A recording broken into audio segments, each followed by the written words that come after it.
All right, yes, thank you. My name is Dr. Michael Weller. I am from the company Proton Scientific Technologies. I'm the lead experimental physicist here.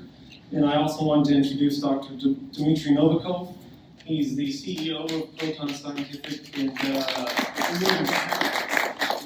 without his leadership, and Dr. Andrei Estelov is here somewhere, way in the back, I see. And he is the lead theoretical physicist. He is the one who developed the concept of electron beam fusion, which is what I'm going to be here talking about today, which we're very excited to show, and this is the first time we're really showing these results publicly.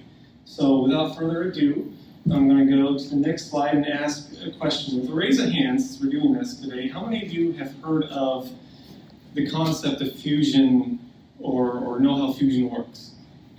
All right, so most people have at least heard of it. So I would hope so, because most of the energy that we use comes from our sun, our very own star. It works via and is powered via a fusion process. And it radiates a ton of energy onto Earth, and virtually every energy that we use today occurs because of a fusion process. So what exactly is fusion? What is that process? Well, fusion is when you take, for example, two small elements and you fuse them together, you combine them together to make a larger element. Like you have two hydrogen and you combine them to form a helium. And then out comes a lot of energy from that. And to illustrate this, I'm showing a very specific type of fusion that's called a deep T fusion, which means deuterium and tritium. Deuterium is a form of hydrogen. It's an isotope that has one proton in the nucleus and one neutron. Tritium has one proton and two neutrons. So when we fuse these together, we smack them together like this, it creates a reaction that produces a helium atom. So helium-4, so two protons, two neutrons, and then a neutron escapes and produces a tremendous amount of energy from this reaction. In this case, 17.6 MeV. Now, how many people know what an MeV is? We have a few people, but not as much. So an MeV is 17,600,000 MeV. So does that help? Maybe not. I wanted to compare this, though. This is a large number, but to compare to standard chemical energy reactions, say oil in your car or fossil fuels, for one reaction of those types of chemical reactions, we get approximately 80 EV or less. So the comparison between a fusion reaction and a chemical reaction is staggering. We get way more energy out from a fusion reaction than we ever would a chemical reaction. So this is why we consider fusion to be the energy of the future. There's plentiful fuel out there, hydrogen, which is the #1 most common element in the entire universe. It produces no CO2 emission and it produces no hazardous waste. But there's one problem. Have you ever heard of the saying that we're always 20 years away from fusion? It's, at least in my lifetime, it seems like we're always 20, 30, maybe more years away from fusion. So my goal today is to hopefully show you that maybe, just maybe, we're a little bit closer to this goal than you previously thought. So before we go on, I wanted to, and I was hesitant to make this slide, but I wanted to go on and dispel some myths about nuclear in general. And I know this area is very familiar with at least one type of nuclear process, which is fission power plants. Now, fission is when you take larger elements and you fizzle them down. You break them up into smaller elements. So one example is a plant called Nuclear One in Russellville, Arkansas. Now, I point this out because this plant, I used to live just right down the road. Just one state away. And I remember as a kid seeing this large puff of smoke come from this facility, and I saw signs saying emergency fallout evacuation. I thought, oh geez, is this really safe? Well, oh, by the way, shout out to Moore High School and Arkansas Tech University, my old stomping grounds. But fission power plants, it turns out there's approximately 99 commercial reactors in the United States, and from my understanding, about 60 are still active. They're responsible for 20% of our current electricity that we use, and 60% of the emission-free generation. So most of the emission-free electricity we get still from fission power plant, and not one in the United States has ever melted down. But still, how safe is the fission technology? There's one interesting study done a few years ago from the NASA Goddard Institute, which estimated that approximately 1.8 million lives have been saved around the world over the course of many decades using nuclear energy in place of fossil fuels, in place of burning fossil fuels. And if we continue using this type of technology, this type of green energy, up to 70 million more lives can be saved. Now, of course, there's a drawback. There's some nuclear waste that we have to handle, but I think that the benefits outweigh the cost there. But fusion, if we can switch to fusion, the energy, these plants would be even safer, they'd be even cleaner, more economical, and more efficient. So then you might be wondering, well, how come we don't have any fusion power plants yet? Well, it turns out this process of fusion is extremely difficult. So let's go back to this picture. It turns out when you try to stick two protons together to form a heavier element, it's very, very difficult. It requires a lot of energy because the protons are positively charged. They naturally do not want to stick together. They repel each other through the electromagnetic propulsion force. So it requires a lot of energy to make this process happen. But when you do have enough energy to stick them together, the nuclear strong force takes over, and you are left with a lot of more energy out than you put in. But how much energy do you have to put in? Well, our very own star, our sun, has an inner core of approximately 27 million degrees Fahrenheit. And these are extremely ideal conditions to do it. And the sun has the benefit of basically an infinite amount of time to let these reactions happen, and hugely immense gravitational pressure keeping it all together. So this is no easy task, because in the laboratory we have to probably get it to temperatures significantly higher than this. That's not accounting for the densities and time factors, but those are other types of details. So I wanted to draw your attention to two main approaches that us physicists have been going for the past several decades. One of the approaches is called inertial confinement fusion, and the other approach is a magnetic confinement fusion approach. And I want to highlight two of the main machines that have been developed and are being developed for these approaches. And I don't want to talk negative about these approaches, but just to highlight the size and scale and cost of these machines.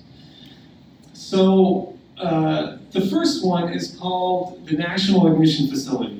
And this is located at the Lawrence Livermore National Laboratory in California. I did my postdoc there for a few years. This is the largest laser system in the world. This building that you see here is a nice rendering of it. It is 3 football field stadiums can fit laid across this building, so it's a gargantuan building. And inside the chamber, at that blue chamber area, they concentrate all of this laser power on a target approximately 2 millimeters in diameter. So they focus all of this energy to a very tiny spot. This is a very large machine. It's been running for about the better part of a decade now, and it had a cost of about $3.5 billion. Now, unfortunately, it has never achieved the ignition conditions that they had hoped, but they're still trying. The next machine is a machine that's currently being built in France. This is called ITER. It's a tokamak. ITER stands for the way in Latin. So this is a gargantuan machine. A tokamak uses giant magnets to control a plasma in real time. This machine here costs about $20 billion. It's a hugely expensive machine, and it's hard to tell the size in this device, but they were kind enough to point out the size of a human being. And as you can tell, that person's very, very tiny in comparison to the size of this tokamak. So incredibly complex machine. From my understanding, will be one of the largest, most complex machines ever built. It will be a feat of engineering either way. And if it succeeds in what its goals are, it will produce 10 times more energy than they put in. But even still, it won't be a power plant. They might have to build an even bigger one for that. So I wanted to highlight how big and complex some of these machines can be. These aren't the only two approaches. There are dozens of others. They're trying to make other machines more compact. But we feel like there might be a better path to fusion. So we feel that what fusion needs is a breakthrough in technology utilizing something previously not thought possible. A more focused approach, if you will, to a greener future. And this will make sense in my next several slides. So I want to introduce you to the concept of electron beams in general. Now, electron beams are what they sound like. They are a beam of electrons. And the good thing about electrons in general is that they have a very small resting mass. So that means they're very easily accelerated to high kinetic energies, and they're very excellent at heating objects. Some of my previous research had used types of electron beams to fully ionize, strip all of the electrons off of some of the highest elements you can think of. So they're very efficient at doing just that. In nature, one of the closest examples I can give is a lightning bolt. And we all know here in Tennessee how awe-inspiring lightning bolts can be. We get thunderstorms all the time. But there is a downside to electron beams traditionally when using them for a fusion ignition scenario. Traditionally, they're very difficult to focus these electron beams at a high energy density. The reason is the same reason why fusion is difficult in general. Fusion, we're trying to force two positive protons together that don't want to be together. And electron beams naturally are made up of negatively charged electrons, and so they repel any kind of force we use to focus them to a high energy density beam.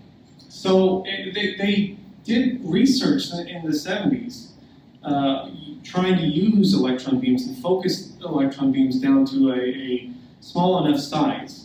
But when they were unable to focus down to the size that they needed, they abandoned it and focused more on laser fusion concepts, tokamak concepts.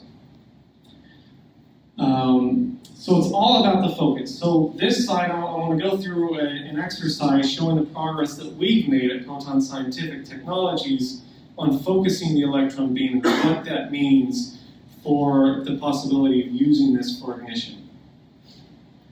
So here's a picture. The red dot here is what would be considered a standard fuel pellet, the type of fuel pellet that could be used in a national ignition facility. It's approximately 2 millimeters in diameter or 0.08 inches. So very, very small object.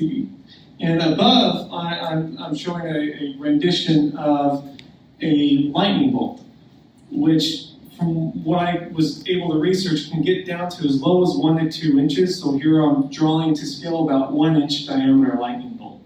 Now, this lightning bolt is too thick in diameter. Most of your energy is wasted. The energy density, turns out, is much too low for it to have any meaningful effect to try to fuse your DT fuel target. So other laboratories, to the best of our knowledge, have been able to focus electron beams down to roughly 2 millimeters in diameter or 0.08 inches, about the same scale of your DT fuel target. So you might think, well, is that enough? Well, it turns out not quite, especially when the first step, and I didn't tell you this, but at first the first step you really need to do for a DT fuel target to get it ready for ignition is to compress it down to roughly 10 times its original size. So suddenly, when you have to do that, the electron beams traditionally produced by other laboratories is not good enough. Most of your energy is wasted, and you're able to not get ignition with this. But we at Proton Scientific, we've discovered a breakthrough. We managed to be able to focus our electron beams down to 20 microns in size, or about 0.0008 inches, and still have a very high energy density. So suddenly now, we might be able to use electron beams for ignition. It's the right energy density for this process. So don't take my word for it. I'm going to be showing for the first time our results. So here is a picture of one of our targets on top. The top image there is a tungsten target. It's a 0.5 millimeter in diameter. And below it, I'm showing a size comparison with the tip of a very sharp needle. So to compare the size, I have an inch for scale. So these sizes are very small. And so can you imagine what would happen if we hit the tip of this tungsten target? And tungsten is traditionally very hard, durable material. What will happen with this tungsten target if we hit it with a focused electron beam? You guys ready for this? Because when I saw this picture after we took this experiment, I almost fell out of my seat. So this is what it looks like. Our electron beam managed to hit the center of the tungsten target and go straight down the middle and split it evenly in 4 ways. You can even see some of the profile of the electron beam, which is incredibly tiny. We're magnifying this with a microscope, and it's still almost too small to see. Another image of a different shot that we took, that we managed to saw in half and look at the profile, we can see how the electron beam traveled down the middle.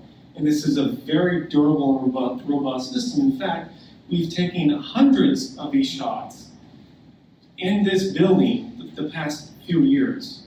And it is remarkably durable and focuses every single time.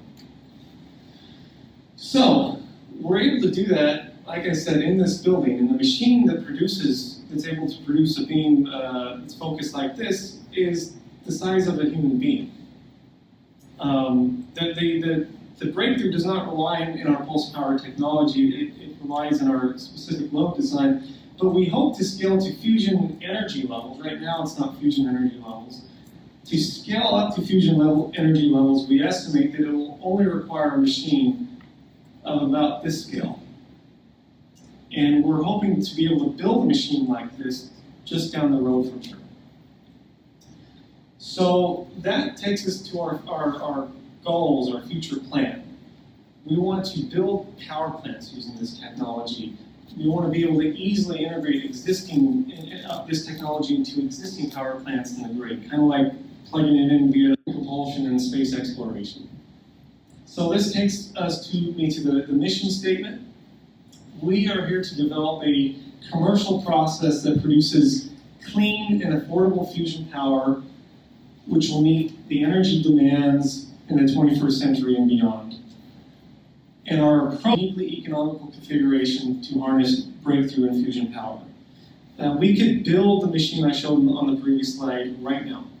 It's technology that existed a few decades ago. So I wanted to leave with a final thought. This is a quote from Dr. John Sethian. He's one of our advisory board committee members, and he used to be the head of the Electron Beam Division from Naval Research Laboratory, so an expert in the field and very respected. He reviewed our company's progress a year ago, and he left us with this quote in the review that we are very proud of. So this has created a golden opportunity to develop a commercial fusion power source that could dominate the world market. To do so requires a company not afraid to venture outside of the mainstream approaches and a technically promising idea. Proton Scientific but the EBF concept does both. So, thank you for listening.